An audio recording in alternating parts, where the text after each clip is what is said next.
When Toronto FC last played here at RFK Stadium, that man there, Dwayne De Rosario, scored 2 of the goals for them in a 3-2 victory. Tonight, their former captain goes up against his hometown team for the first time since being traded away just after the start of this season. Debut for Eric Avila, who starts in the midfield alongside Torsten Frings and Terry Dunfield, have come into this one off the back of a win last week. They're without Andy Najar today, who's suspended, so Santino Quaranta comes in on the right side of the midfield. Ready for kickoff then here at a venue that Toronto FC won at last October. That was the last time Toronto won on the road. It's been 12 games since, as they get things underway here, all in red against DC United, all in black. Toronto going left to right.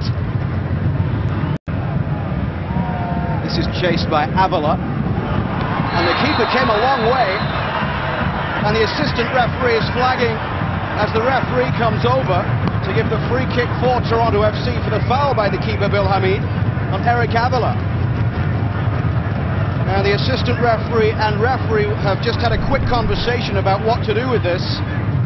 But we spoke about defensive understanding for both teams at the start of the game, and this is a perfect example of poor understanding. No communication between McDonald and Hamid, the goalkeeper. It's a red card. Bill Hamid, the DC United keeper, sent off just 7 minutes into the game.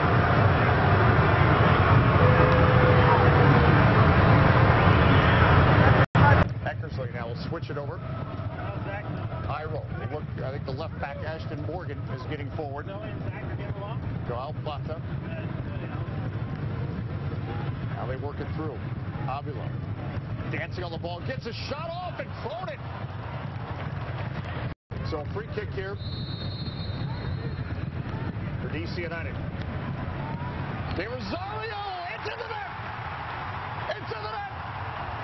Goal DC. He's done it again.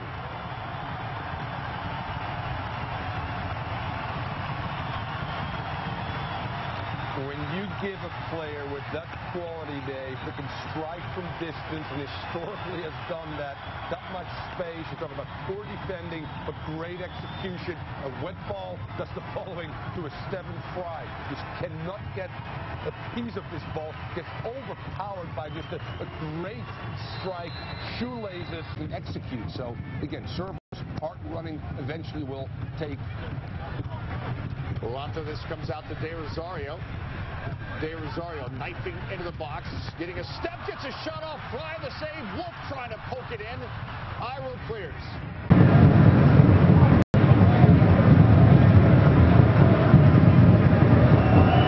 Morgan with the crossing, Cronin punches it away, and Toronto FC get the leveling goal. Mirosevic, his second in as many league appearances for the team, and it is tied against 10-man DC United 6 minutes after half-time. Well, it's a good ball in from Ashton Morgan. He just takes a touch and he wraps his foot around it, and it's bending away from the keeper, who makes a complete hash of it. Steve Cronin comes out, punches it straight off the back of his defender, and the ball falls very kindly to Mirosevic, who just outside of the boot, into the back of the net. Guzman as a midfielder. This could be a short-term solution for their defensive woes, playing Frings as a central defender alongside Iro. It's played in towards Danny Coopermans and through the arms of the goalkeeper, who will be relieved to have seen that one drop just behind him. Toronto's 3 designated players on the pitch.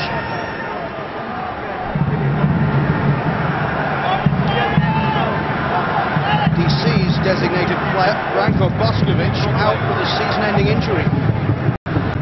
High pressure now from Toronto FC as the ball is played by Quaranta out wide to Pontius. Pontius with the cross in, goes straight through the legs of Iro. De Rosario! It's his second of the night as Dwayne De Rosario scores once again to put his team in front against Toronto FC. When you give Dwayne De Rosario a gift, he makes no mistake. Andy Iro, terrible defensive mistake on his part. All he has to do is get a foot on this ball through the legs, and De Rosario gets in behind Torsten Frings, skips around Stefan Fry, no chance for the keeper. But this is all Andy Iro. He's got to clear that. There's no hiding from that fact. Toronto Toronto take this one quickly. Julian de Guzman! Julian de Guzman finally gets his first goal for Toronto FC and ties the game at 2-2. And what a strike from de Guzman! Ben Olsen on the pitch, furious. And Santino Quaranta squaring up to the fourth official as well. There has to be retribution here for the behaviour of the DC coach and players. They were unhappy because the substitution was taking place as Toronto FC took the free kick quickly.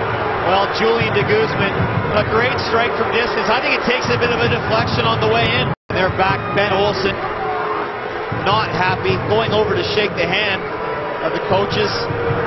He's been ejected from the game. Well, rightly so, and whether or not the decision is correct is a different debate, but you cannot, as the coach, come running onto the pitch to protest with the referee.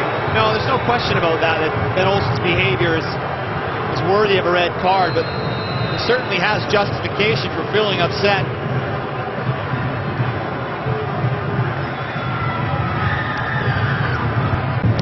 Flatter with the corner as the rain falls once again, and then it's played in by Koevermans. And Toronto FC have the goal that gives them a 3-2 lead with less than 5 minutes to play at RFK Stadium.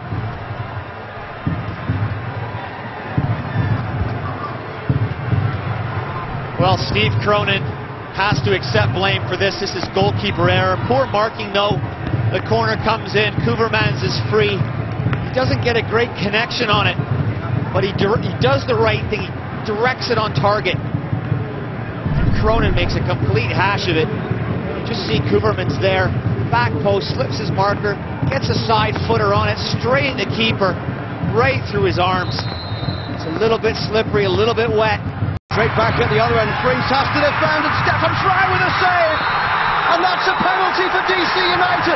The referee pointing straight to the spot. Less than 60 seconds after Toronto took the lead.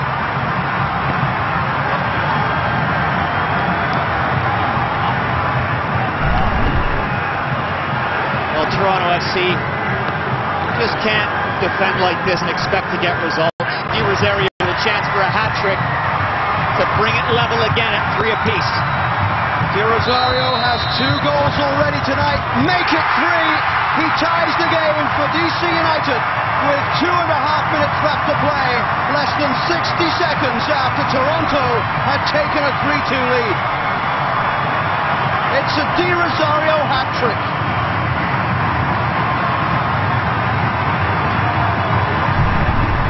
How many times do you see former players come back to haunt teams? Quaranta with the last chance for DC United, who have played since the 7th minute with just 10 men.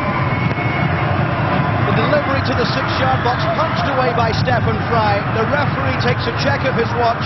He'll allow one more delivery in towards the back post. Ethan White heads straight at Stefan Fry. And Fry bowling the ball quickly towards Ryan Johnson. Mirosevic in possession for Toronto as the referee blows the final whistle. It is DC United 3, Toronto FC 3, the full-time score at RFK Stadium. A Dwayne Di Rosario hat-trick against his former team for DC.